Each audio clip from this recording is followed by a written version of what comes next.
So there's this quote from self-improvement YouTuber Dan Koe, and it goes like this: "You feel terrible because your subconscious knows that you can be doing better."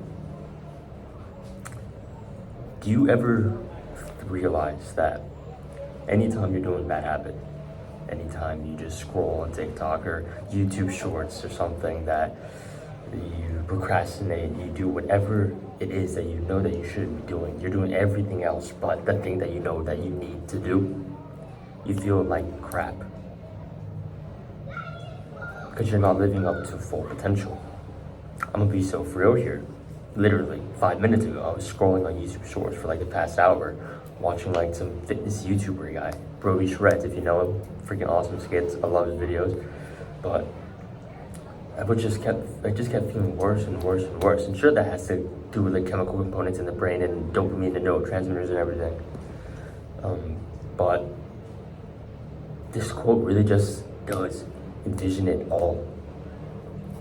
Let me say it again. You feel terrible because your subconscious knows that you can be doing better. Your subconscious knows that you can be working instead of just scrolling on YouTube Shorts. Your subconscious knows that you can be going to the gym instead of just eating the McDonald's. Your subconscious knows that you can be reading, that you can be learning, instead of just watching YouTube Shorts all day on TikTok or something. Your subconscious knows what your full potential is, and it's not going to reward you for not living up to your full potential. It does the opposite.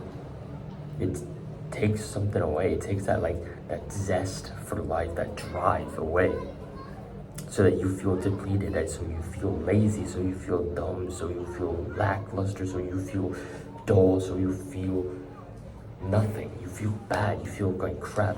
It's just because your mind is not living up to the potential. There's this thing called flow, like a flow state. So flow state is where you're in a state where you're adequately challenged to what your ability levels are. So it's challenging enough for you to stay completely and utterly focused, and that is where peak human experience is, supposedly. Supposedly that's where peak human experience is, when you're in flow.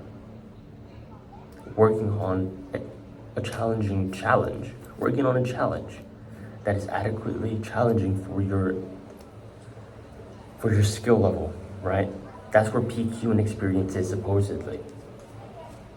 You want to know where we are when we're not in flow?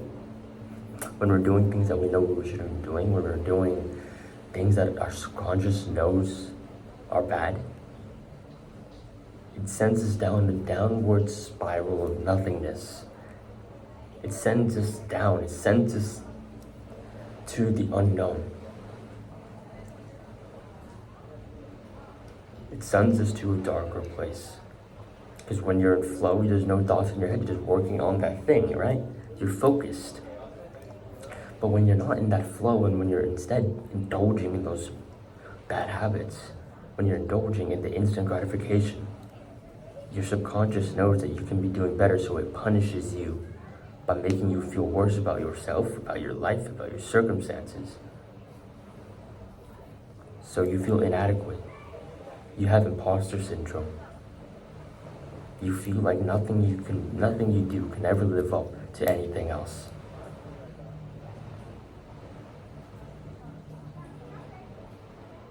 Your subconscious knows what you're doing wrong. Your subconscious mind breaks you down because of that.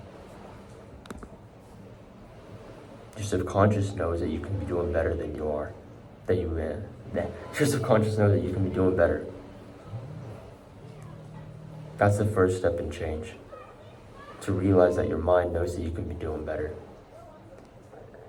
And find ways to get better. Find ways. Theorycraft, if you watch that video, Theorycraft, think about different ways to fix your situation at hand.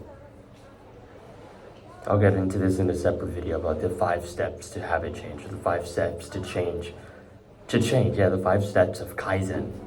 Kaizen is this Japanese philosophy of getting at least just 1% better each day in any area of life. Not about achieving one huge, dramatic goal, but doing the smallest things that lead to habit change. Your dog workouts. Later, as always, my